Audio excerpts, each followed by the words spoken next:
Greetings.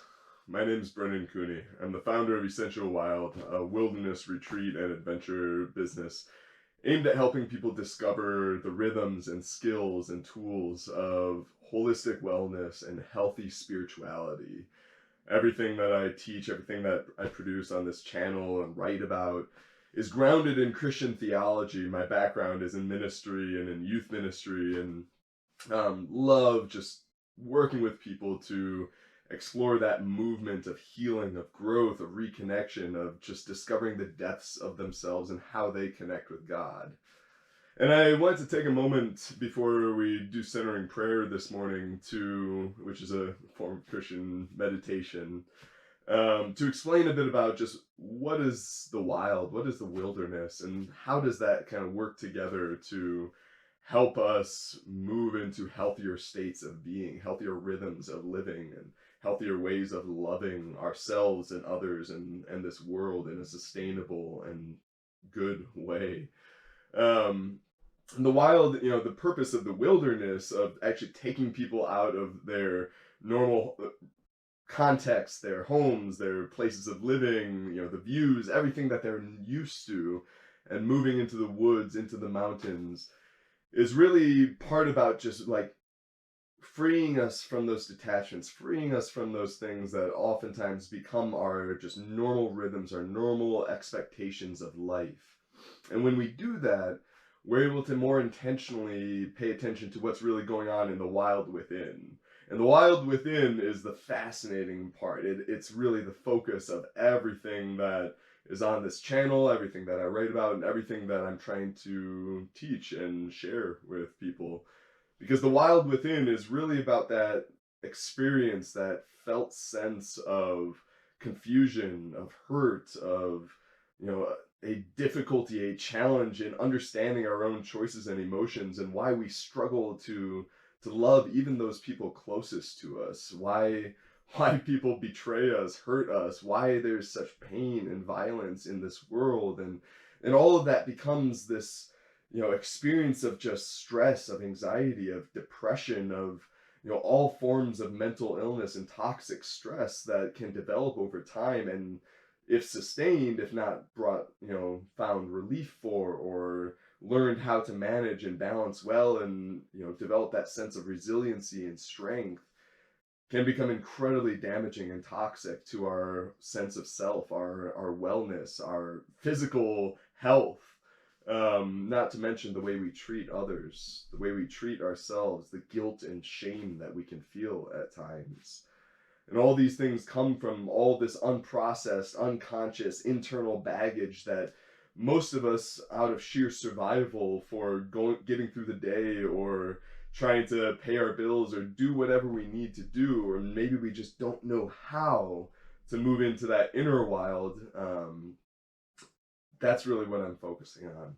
That's really what I care about and want to help people learn how to manage well on their own, to have that powerful connection and encounter with themselves, and out of that, through that, with God.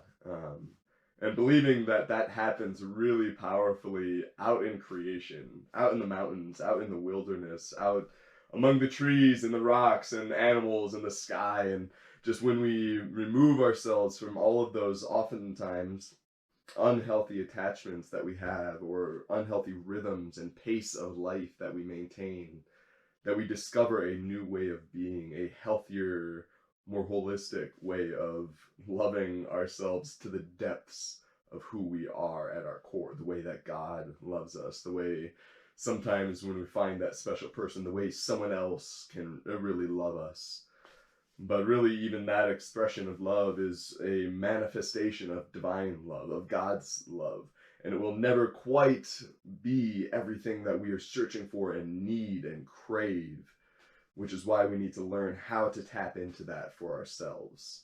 Why we need those skills, why we need to choose to embrace the wilderness, to move into that.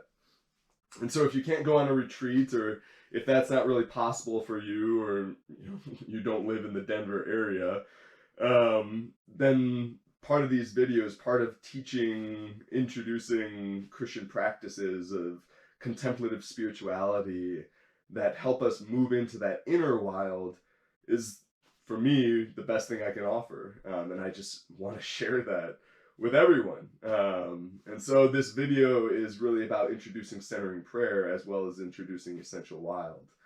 And in centering prayer, we are moving into that inner space, but we are doing it with a conscious intent. We are doing it with recognition that God is already that presence of love, that guiding source of energy, of life, of light, of hope. That presence is already within each and every one of us, within gifted and graced to every human being. And when we learn to be still, when we learn to be silent, when we learn to let our hearts and our minds dwell and move deeper and deeper into that, we discover amazing things about ourselves, about our our loves in this world, about the presence of God, and how to live more holistically, live more health, live with more vitality and health, and just how to love better. Because in centering prayer, part of what is happening is recognizing the attachments and the power that all these things have over us. Because the moment that in centering prayer, the moment that in any form of meditation, you go into that place of stillness and silence, everything tends to come up that is waiting or that we have chosen to push to the side and just don't want to deal with. But when we choose to be still, when we choose to be silent, when we move into the wild a little bit, that stuff is there. It's waiting. It's always there. And what happens if we don't do that, what most people encounter is just that felt anxiety, that felt fear, that felt pain, that felt depression and darkness. Because all those things that we choose to ignore or try to pretend aren't really there, or try to pretend that we're not really feeling, don't go away. Like, we can only suppress so much, but our bodies keep score, our hearts, our memories, all these things keep a track record of where we have been wounded, where we have been hurt, and what needs to happen to release that. And there are skills and there are practices and there are all those kinds of things. But in meditation and centering prayer, we do the simplest and the purest thing we can do, which is with a singular intent of reconnecting to that divine heart of love within us, that presence of God that dwells and fills us and enlivens us and gives us strength and creativity and imagination and all the amazing things that we experience in life, is also present in and through the pain and the darkness. And in centering prayer, we experience all of that, but we do it in a very guided and grounded way. And so, all that to say, there are 4 guiding R's, they are called, the letter R. Or maybe this on the video. And that is react to no thought, resist no thought, retain no thought. And if you can do those 3, or if you can keep those 3 in mind, or even if you can't, the last one is return gently to your sacred word.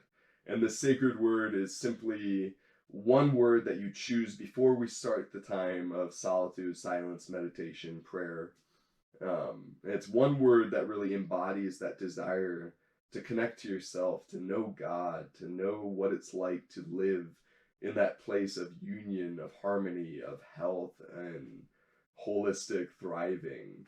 And that could be, if you have a faith background, that could be Jesus, that could be, spirit, that could be mercy, that could be love, any word that kind of embodies that heart or that intent in your mind. And if you're not from a faith background, maybe that just looks like the word peace. Maybe that looks like calm, rest, hope, whatever it is. It doesn't have to be perfect. But choose one, stick to it for at least, a couple sessions or one full session. And when you find yourself getting lost, when you find yourself reacting to a thought, meaning something comes up and you're immediately like, no, that's wrong, or like, I gotta, say this or do this, or, the to-do lists of our lives, or something comes up that you feel tempted or just instinctually resist, meaning you fight with it. Like, no, I don't want to think about that. No, I don't want to feel that. That's not there. We're not going there. Like, la la la la la. Like, that is resisting any kind of thought, is when you don't want to actually acknowledge that something is there, that something has arisen from your heart, from your mind, from your soul, from your unconscious, and you're not really willing, ready, or able to deal with it. That is part of resisting. And retaining a thought, similarly, is when you hold on to it, when something good or something bad comes up and you're just like, ooh, I want to remember that. And so you focus on it, you kind of commit it, and that becomes unwittingly like the focus of that time of solitude and silence. And so whatever happens, all of those three are going to happen sooner or later if you choose to be still and move into that inner space. But that fourth R is really the grounding one. That is where you begin to develop that strength of character, that strength of hope and resiliency and love, and also that deeper sense of self, because as all those things come up, as you find yourself taken or drawn into some memory, some pain, some fear, some hurt, some joy, some idea, you know, it can be good or bad. You never really quite know. But as you find all of that, and you begin to continue to move into yourself and commit to your intent of just like, no, I'm moving into myself, I'm moving towards God, and you repeat that word with every breath or as often as you need it. It's not like a mantra in some meditations or religious practices that you repeat constantly. There is that movement towards stillness. You use your sacred word. You come back to that fourth R of returning to that intent when you find yourself having gotten distracted. And those in-between spaces are when you oftentimes have that powerful connection, interaction, encounter with God or yourself, where something shifts or clicks or finally becomes clear in a way that words struggle to express, feelings struggle to encapsulate, but you discover something new and powerful and deep and true, as you, just encounter that heart of love and that ground of being. So that being said, 4 R's: retain or react to no thought, resist no thought, retain no thought, and return gently to your sacred word. So right now, I would invite you to get comfortable in your car, in your home, in a chair, lying down in bed, whatever the case may be. There's no perfect way to posture yourself for this, but get somewhere comfortable where you're not going to be distracted by any sort of physical sensation or feeling. And I will begin. There's a great app on the iTunes and Google Store called Centering Prayer. It's produced by Contemplative Outreach, a Christian organization aimed at teaching the skills of encountering God through contemplative practice and spirituality. And it's a fantastic app. So I'm going to open it up, and the 20 minutes that follow this time will be opened up with a reading from an author I love named Thomas Keating, one of the monks and monastic people who really helped revitalize this practice over the last 40 years, 50 years or so. And then you'll hear a gong sound, and then there'll be 20 minutes of just silence, 20 minutes of me doing my thing and you doing your thing. There'll be a series of 3 gongs at the end of that. During that time, I just invite you, get a stretch. Don't get up right away. Don't rush. Just come back to the room. Come back to what's around you. And then I'll close with a reading from the Psalms, and that'll be our time for today. So let me begin with this first reading. This is from Thomas Keating some years ago, titled "Think of God in a Big Way."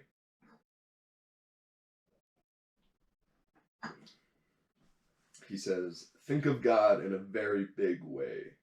And if you do, it's too small.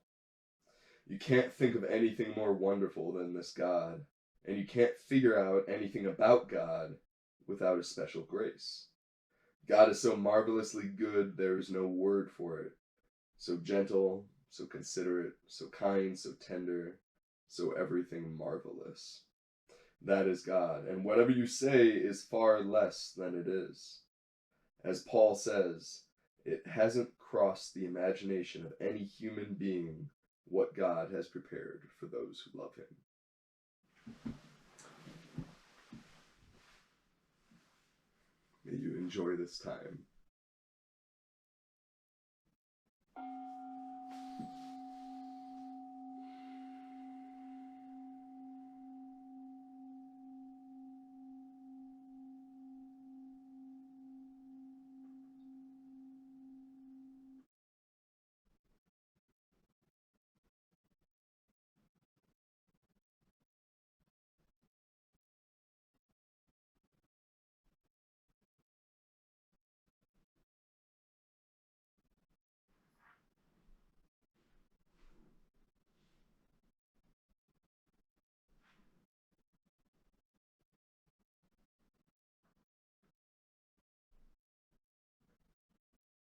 React to no thought.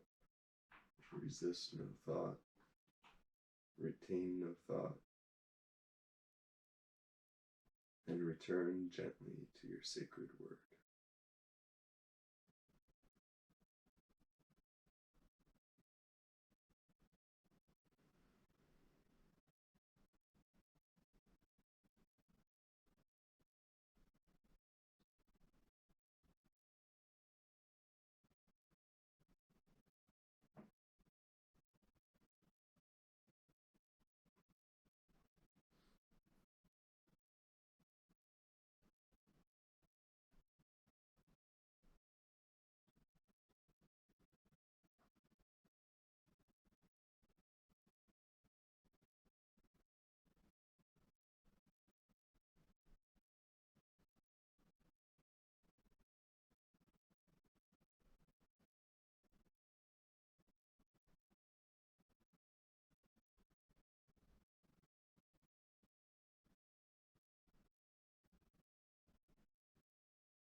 psalm to close us out today is just from Psalm 46, verse 10. Be still and know that I am God. That's it. I hope you've enjoyed this time. I'm sure if this was one of your first times that it might be a little challenging to remain focused, to remain present, to do all those things as you're just trying to focus on kind of journeying through that inner space in your own heart and mind and soul. But I'd encourage you to keep with it, to keep up the practice. There are, obviously emotional, mental benefits. There are neurological changes that happen as a result of this that they are like discovering and seeing.